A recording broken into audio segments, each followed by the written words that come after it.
Oi, pessoal! Vamos falar hoje sobre 5 comportamentos que muitas vezes, sem a gente nem perceber, vão minando um relacionamento por dentro. Sabe, aquelas atitudes que parecem pequenas, mas que no fim das contas podem jogar tudo por água abaixo. Já sentiu aquela coisa estranha de que a relação tá indo para um lado que não é legal? Mas não tem um motivo claro. Não é uma traição, não é uma briga feia. É só um mal-estar, sabe? Uma sensação de que algo não encaixa mais. Pois é, muitas vezes a causa está escondida nessas pequenas atitudes do dia a dia. E antes de a gente mergulhar a fundo nisso, queria dizer que esta nossa análise é um oferecimento da Nildry Clinic, lá de São Lourenço, em Minas Gerais. Eles trabalham com psicanálise, fonoaudiologia, psicopedagogia e também terapia de casal e tantra. Então vamos lá, o que a gente vai ver hoje? Primeiro, vamos falar sobre as piadas que machucam. Depois, sobre aquele hábito de só focar no lado ruim das coisas. O terceiro ponto é sobre como a gente pode acabar matando a autenticidade do outro. O quarto é o perigo do dono da verdade. E por fim, vamos entender a diferença entre atacar a pessoa e resolver o problema. Começando pelo primeiro, que é um dos mais perigosos porque vem disfarçado de brincadeira. As piadas que ferem. Sabe, existe uma linha muito fina entre o que é um humor saudável, de parceria, e o que é, na verdade, humilhação. E aqui é que tá o pulo do gato. Rir com a pessoa que você ama, rir junto, isso une, cria cumplicidade. Agora, rir da pessoa, fazê-la de boba, de palhaça na frente dos outros, isso é outra história. Isso cria uma distância enorme. Pensa só nessa cena. Um casal de recém-casados, super felizes, combina de pular juntos na piscina. Só que na hora H, o noivo desvia e deixa a noiva cair sozinha. A cara dela de ter sido feita de trouxa, sabe? Aquele desamparo é exatamente o símbolo disso. A piada só teve graça pra ele às custas dela. E no fim das contas, a questão é essa. Quando a brincadeira é assim, não é mais parceria, virou competição. Um precisa diminuir o outro para se sentir por cima, para parecer mais esperto, e isso não tem nada a ver com apoiar um ao outro, né? Essa ideia de competição já nos leva direto para o segundo comportamento, quando a gente começa a usar nosso parceiro ou parceira como um depósito de coisas ruins, sabe? Um lugar para despejar toda a negatividade. O que acontece é um desequilíbrio muito doido. A pessoa chega em casa e pronto, despeja tudo. O chefe que encheu o saco, o trânsito infernal, a conta que não fecha.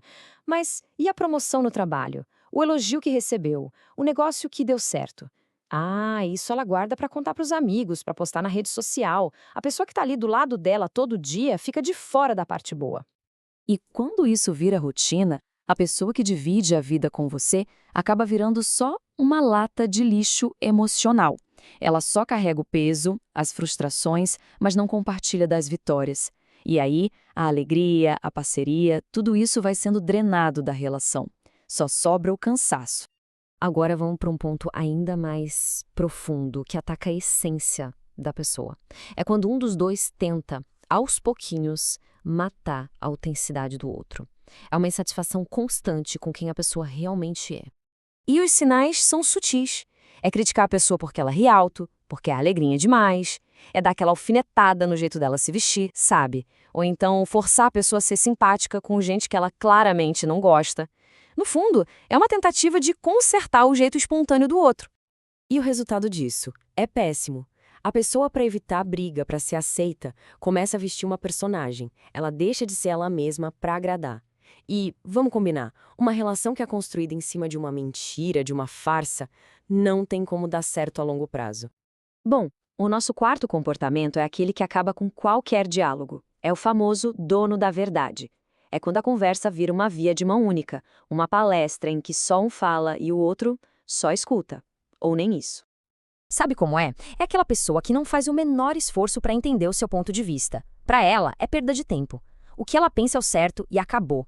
O objetivo dela não é nem conversar, é simplesmente anular o que o outro pensa, como se a opinião dele não valesse nada.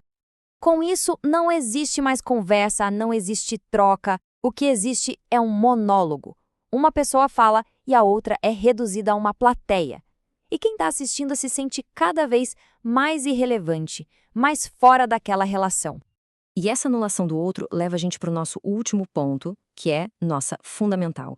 É sobre a diferença gigantesca entre discutir uma situação e atacar o caráter de uma pessoa. Presta atenção na diferença que é gritante. Uma coisa é você chegar e acusar.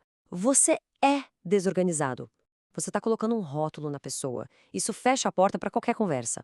Agora, olha a outra abordagem. Eu me sinto mal quando vejo a casa bagunçada. Percebe? Você está falando do seu sentimento. Isso abre a porta. Então, a grande sacada é essa, né? Para uma conversa funcionar, ela tem que começar com eu e não com você.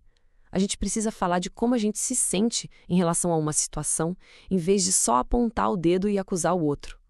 E no fim das contas, a gente precisa se lembrar de uma coisa bem básica, mas que a gente esquece. A pessoa do nosso lado é um ser humano, com uma história, com traumas, com defeitos, assim como a gente. Não dá para exigir perfeição. Isso não é passar pano para o erro, mas é abordar o problema com mais empatia. Se a gente for parar para pensar, o que todos esses 5 comportamentos têm em comum? É sempre a mesma base, a anulação do outro. É falta de respeito, falta de empatia e, principalmente, é tratar a relação como uma competição e não como uma parceria. Enfim, reconhecer esses padrões já é um passo gigantesco.